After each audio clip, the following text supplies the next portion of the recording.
What's up, everybody? I'm gonna make a little part 2 on this Volkswagen because I had a lot of people showing up and interrupting, and I just want to finish up what I was doing here.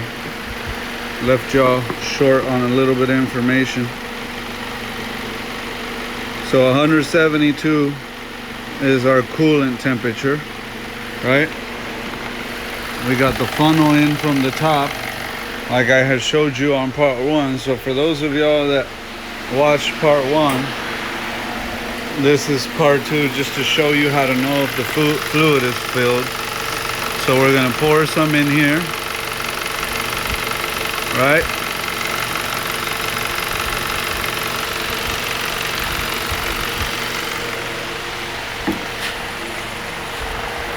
And then you're gonna come under here and you're gonna see it draining out from the drain hole.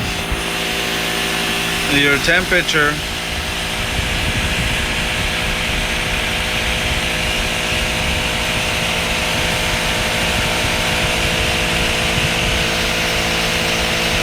should be at least in the 150s.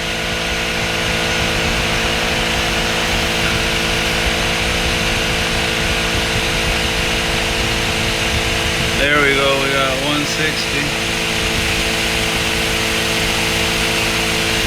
So that's where your temperature should be. And you're just gonna fill it until it gets to a little drain like that. And then, you see how it's stopping? Like it's not draining out no more? That's because there's a little plastic tube that sticks up inside of the pan. And the plastic tube is just tall enough to where the fluid won't drip into the tube once it gets to a certain level, because the tube is tall, it has enough height to where it won't. So that's how they know that it's full. And that's why the car has to be up on jack stands all the way across in the back and in the front, level. Up and level on jack stands. See the back jack stands and the front ones. You want the car to be level. So you see how now we got a slow little drip? Now you would put the plug on it. Now just to prove the point, for those of you that ain't getting it, I only got a little bit of fluid. I'm gonna pour it out, just because what's the point of keeping that little bit of fluid?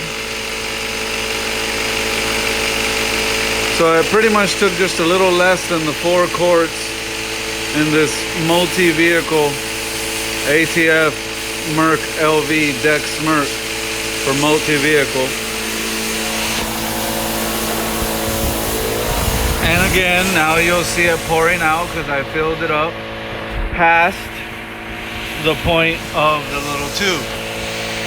So now we want to take this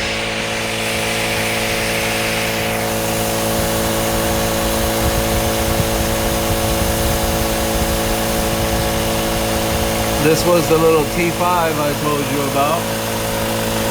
And you want to stick it in there. Now that fluid coming out is hot. So let me just warn you, the transmission is up to temp. So even touching it, it's very hot.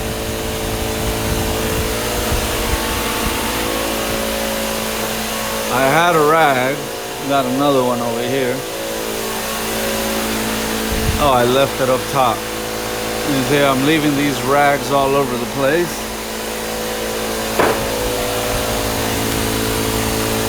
Okay, so I'm gonna wipe that down. You wanna manipulate it with a rag, because like I said, it's getting hot. Wipe it down. Now it's just finger tight. So we're gonna take our Allen T5, and we're gonna twist it to tighten, And we're just gonna snug this up. Now this doesn't need to take a whole lot of torque. That's why I got the little short stubby ratchet. That's it. You don't want to kill this thing, right? You just want to make sure it's snug. It's not gonna leak. This isn't a tough man contest on tightening it. You will break it and you'll find out how expensive it is. Okay, so all that's out of the way.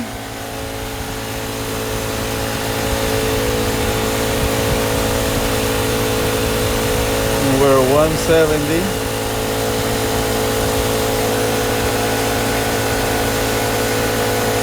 $175.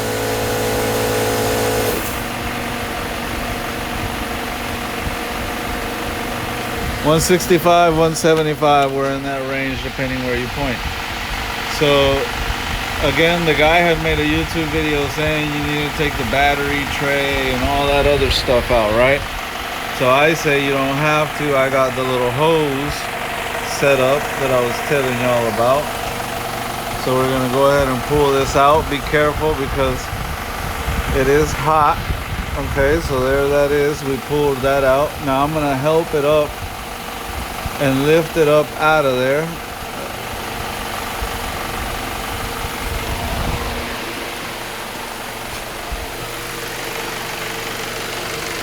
Come up top.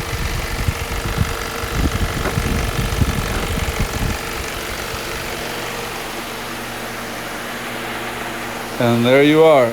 The hose is about 9 inches. And then you have your funnel. Aluminum funnel.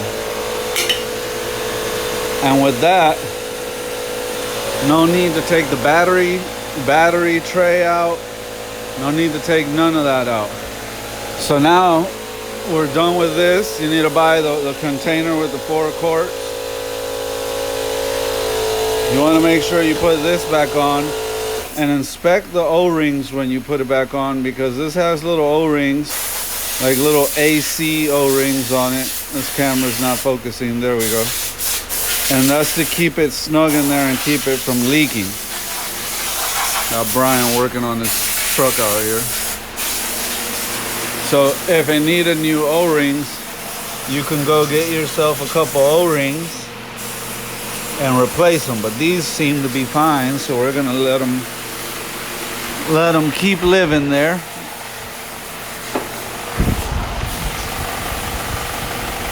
So we're gonna come back over here and push that right back down on there. Done. And now this bends. It has a little bit of movement to it. Just make sure it's not all the way up against the engine block where it'll get hot. But there you go. That's your fill point. That's your fill point. Get the hose in from the top on the other side of that electrical harness down past the starter into there. And then now what's left to do is to put the guard that goes over this, and has a few little bolts. One there, and one there, and I believe it has another one here that broke off. And oh yeah, it has one there, right there. So that's for the shield that protects this, and you can see it's a good thing they put it there because this thing's already hit a couple curbs, and that shield comes over and protects the front of the transmission. So one last temperature check.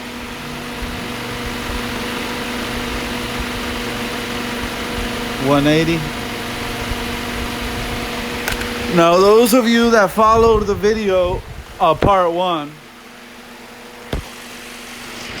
I shifted through all the gears inside the car too, just to make sure. Motor's at 162. Fans are cycling on and off. Use the funnel, don't have to remove the battery. Love the gasket on these. Showed you all the part number, showed you all the fluid. The last thing I'm going to show you on this is this piece right here. I have it zip tied to this AC condenser line, and this is a fan control module, they call it. And one side controls the fan, but it's multi-function. Another side of it actually turns the compressor on and off. And they brought this car to me to fix the AC. They thought it had an AC leak, so we recharged the system, put a vacuum on it. It was struggling to pull a vacuum, so there is a small leak in the system, but we refilled it anyways with some dye so we could find the leak, and we couldn't get the compressor to turn on. When we powered the compressor directly, it would turn on, but the fan module is what turns the compressor on, and it wouldn't turn it on. And you could see the fans are coming on. They just kicked on, both of them. So the fan side of the module is working, but the AC compressor side of it is not. There's your fans shutting back off again. And I had to disconnect it and reconnect it, and it was a little rusty, and the clips in here broke. It was really stuck and wedged on there. I had to fight it to get it to come off. So this is most likely original, never been replaced. It's a cheap part. It's like 12, 13 bucks. I told them to go ahead and order a new one. They could probably install it themselves. It's fairly easy. Disconnect, zip tie it back, tuck it back up in there. And the fans should work. Right now they're off. You can see they're working even with this module, and the AC compressor should turn on. AC compressor sits there, and it looks like it's a junkyard compressor.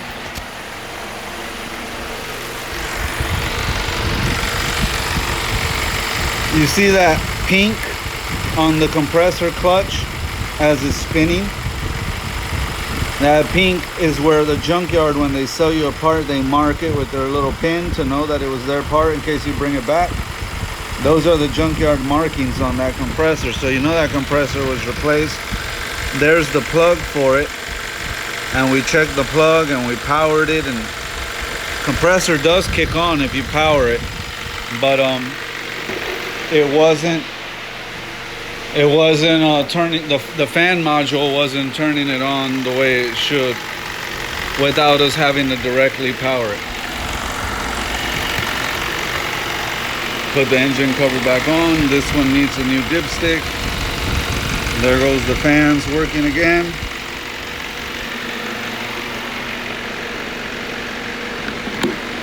And temperatures holding.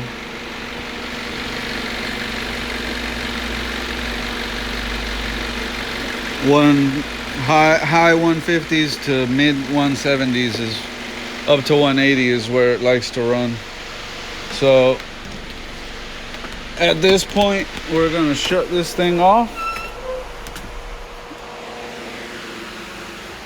put that shield cover that I told you guys I was gonna put on. See, it takes all the hits and it gets bashed up, so this protects the transmission. It's a couple bolts. There's 16mm bolts. I'm gonna put those on, drop this car down on the ground, and we're done. Any questions, hit me up in the comments. Thanks for watching. God bless. Make it a good one, y'all.